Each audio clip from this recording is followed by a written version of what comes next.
리플은 상당히 적극적입니다. 각국의 금융기관들하고 적극적으로 세일즈도 하고 로비도 하고 파트너십도 많이 맺고 이렇게 해왔기 때문에 실제로 국채를 포함한 국가를 넘나드는 채권 거래가 여러분들은 상상도 못할 정도로 비효율적이에요. 3일이 지나고 4일이 지났는데도 채권이 안 들어오는 거야. 아, 원래 이쪽은 좀 그래요? 이렇게 얘기를 해요. 내가 너무나 충격을 받아가지고 그때 당시에. 근데 JP모건이 어쨌든 리플 레저를 써서 했다라는 거, 그거는 분명히 의미 있는 거죠. 그러면 리플 가격에도 영향을 많이 미칠까요? 리플 입장에서는 반가운 소식이겠죠. 당연히. 리플 홀더분들 축하합니다.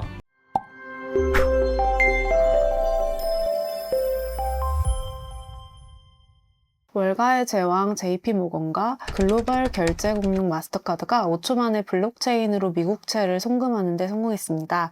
원래 국채 상환과 국채 송금은 하루에서 3일까지 영업일이 걸리는 일인데요. 더 놀라운 건 은행 문이 닫은 시간에도 처리됐다는 겁니다. 이렇게 블록체인과 기존 은행 시스템이 하나로 연결돼 국채 결제까지 완료한 건 세계 최초인데요.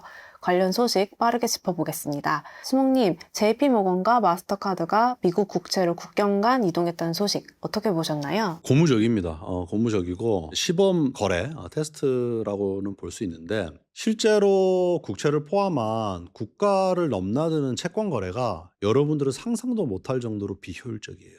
저는 뭐 해외 채권 거래를 그렇게 했던 사람은 아니고 국내 채권 위주로 채권 운용할 때 거래를 했지만은 제 옆에 이제 해외 채권 거래를 하는 형님이 계셨는데 너무 이게 여러분은 상상도 못하겠지만은 세틀먼트가 늦을 때는 10일 이상 걸릴 때도 있어요. 제가 한 10몇 년 전에 이제 제가 속해 있던 은행이 해외 채권 거래를 안 하다가 처음으로 해외 채권 데스크를 만들어 가지고 시작을 했을 때 결제팀에서 발을 동동 굴렀어요. 왜냐하면은 국내 채권이면은 T+1이 뭐 그냥 바로 결제되는 루틴이 딱 정해져 있는 대로 된단 말이에요. 근데 3일이 지나고 4일이 지났는데도 채권이 안 들어오는 거야.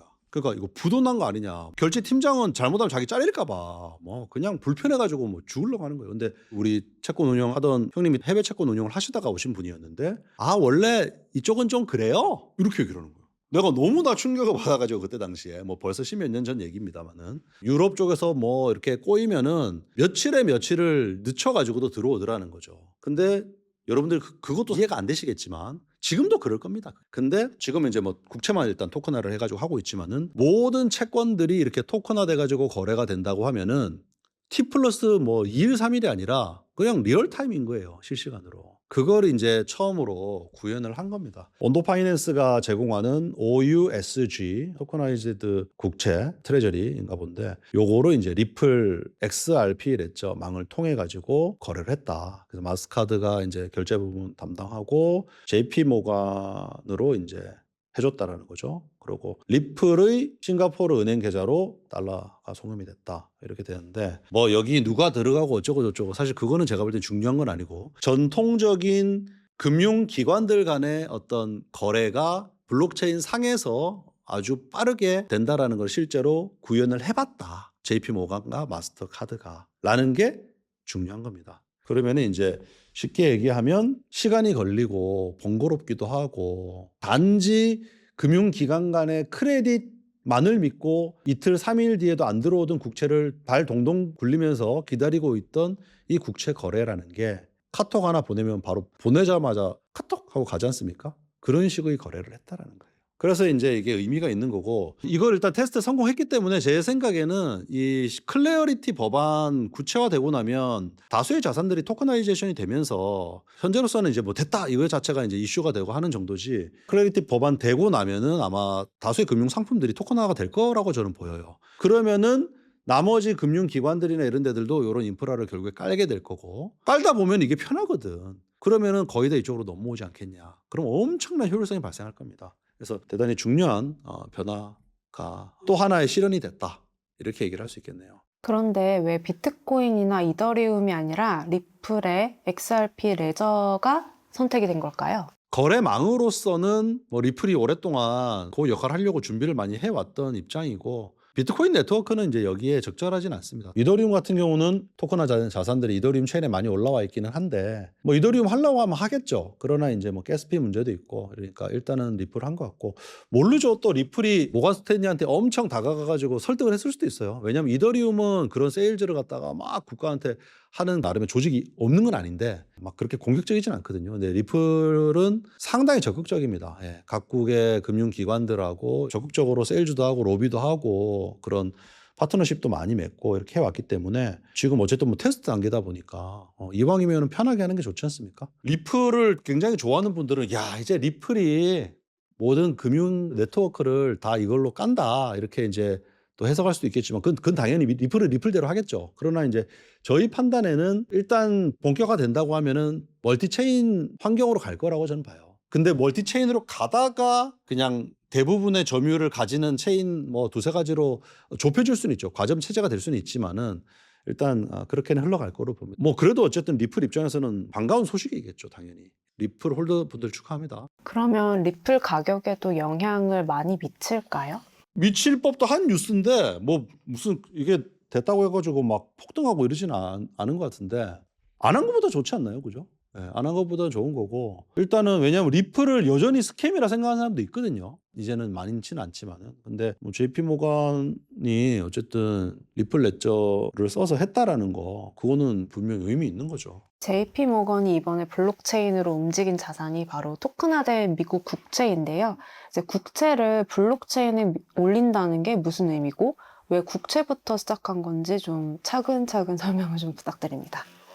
우리가 이제 지금 토큰화라고 하는 큰 테마가 있어요. 자산들을 토큰화를 하겠다. 왜? 토큰이라는 것이 가지고 있는 특성이 24시간 주 7일 끊이지 않고 거래를 할 수 있고 아주 잘게 쪼갤 수가 있고 그다음에 이제 디지털 상에서의 어떤 블록체인 기술에 기반해 가지고 디지털 피지컬 같은 그런 성격을 가지고 있고 점유하는 것이 곧 보유이고 뭐 이런 어떤 특징이 있고 특징들이 많지 않습니까? 그래서 토큰화가 됐을 때 좋은 점이 굉장히 많고 리얼타임으로 결제가 가능하고 그래서 지금까지 우리가 해왔던 거래 여전히 상당 부분은 이미 온라인 거래입니다. 여러분들이 돈을 어떤 식으로 갖고 있습니까? 현금 다발을 들고 다니는 사람 많지가 않지 않습니까?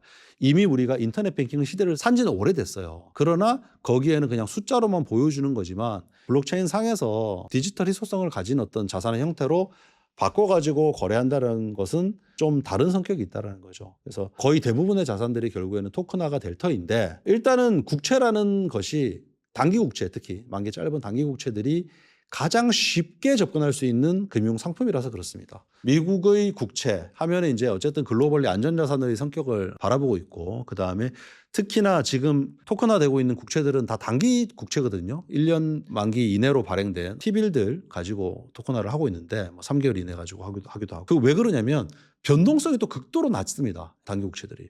이제 이거 하다 보면 이제 만기도 좀 더 긴 것도 하게 되고 크레딧 채권도 하게 되고 그런 식으로 계속 갈 거고 부동산도 하고 그렇게 가겠죠. 근데 일단은 현재로서는 국채가 가장 가볍고 다루기 쉬운 자산이다. 그리고 실제로 담보물로도 제일 많이 쓰이고 있는 것이고 그렇기 때문에 이제 국채를 시작한다고 보면 되겠죠. 실제로 토큰화 미국 국채 시장이 올해만 128억 달러를 넘어섰다고 하는데요. JP 모건뿐만 아니라 블랙록, 골드만삭스까지 여기 뛰어들고 있는 이유가 뭘까요? 제가 이제 한 1월 달이었나요? 토큰화 예측 시장 해가지고 2개 영상을 연달아 가지고 조금 설명적인 영상을 올린 적이 있는데 그 영상을 한번 여기 위에다가 링크 달아드릴 테니까 한번 보시면은 도움이 될 것 같습니다. 토큰화가 되면은 유리한 점이 굉장히 많습니다. 오늘 영상에서도 제일 먼저 말씀드린 것처럼 세틀먼트 이슈가 제일 크죠. 며칠씩이나 결제가 걸리고 하던 부분들이 바로 리얼타임으로 되기 때문에 어찌 보면 결제 관련해 가지고 인력도 많이 줄어도 돼요. 5명이 할 거 3명, 4명이도 할 수 있는 게 됩니다. 그런 이슈들이 있고 그다음에 리스크도 줄어들어요. 결제 관련해서 발생할 수 있는 리스크들이 실시간으로 바로 교환을 하게 되면 다음 날 어떻게 되냐, 이틀 뒤에 어떻게 되냐 이런 거에 대한 고민이 그만큼 줄어들어 버리잖아요. 그죠? 토큰화가 되면서 발생하는 여러 가지 효율성이 있기 때문에 그리고 또 이 시장이 엄청나게 커질 게 분명하기 때문에 거의 모든 금융기관들이 토큰화에 관한 준비를 하고 있는 상황입니다. 그래서 꼭 그 영상 보세요. 그럼 이제 마지막으로 이 흐름 속에서 우리 수목 아미들이 실전 투자를 위해 어떤 포인트에 집중해야 할지 한마디 부탁드립니다. 토큰화에 관한 흐름을 조금씩 스터디를 할 필요가 저는 이제 좀 있는 것 같아요. 왜냐면은 아직 국내 기관들 토크나 얘기는 하지만은 대부분 머릿속으로 생각하고 있는 수준은 스테이블 코인이 일단 첫 번째 이슈거든요. 기관들 만나보면. 그리고 토크나는 이제 증권사들 중에 뭐 일부 관심 있고 어쨌든 내년부터 시작되니까는 좀 뭐 준비하고 있는 단계고. 그런데 크립토 프로젝트들 중에서도 토크나와 관련해 가지고 여러 가지 시도들을 하고 있는 데들이 많습니다. 그래서 그런 것들도 좀 공부할 필요가 있겠고, 미국에서 클래리티 법안이 완전히 확정이 되고 나면은 그때부터는 완전히 급물살을 탈 겁니다. 어쩌면은 지금 AI 테마로 시장이 움직이고 반도체 테마로 시장이 움직이잖아요. 토크나 테마가 엄청 센 어떤 테마로서 작동하는 날이 분명히 저는 올 걸로 봅니다. 그래서 관련된 기업들, 프로젝트들에 대해서 관심 가지고 그 동향에 대해서 공부할 필요가 있겠다. 그리고 우리 수목 튜브에서도 그와 관련된 내용들을 여러분들께 계속 전해드리도록 하겠습니다. 이것으로 마치겠습니다. 생존!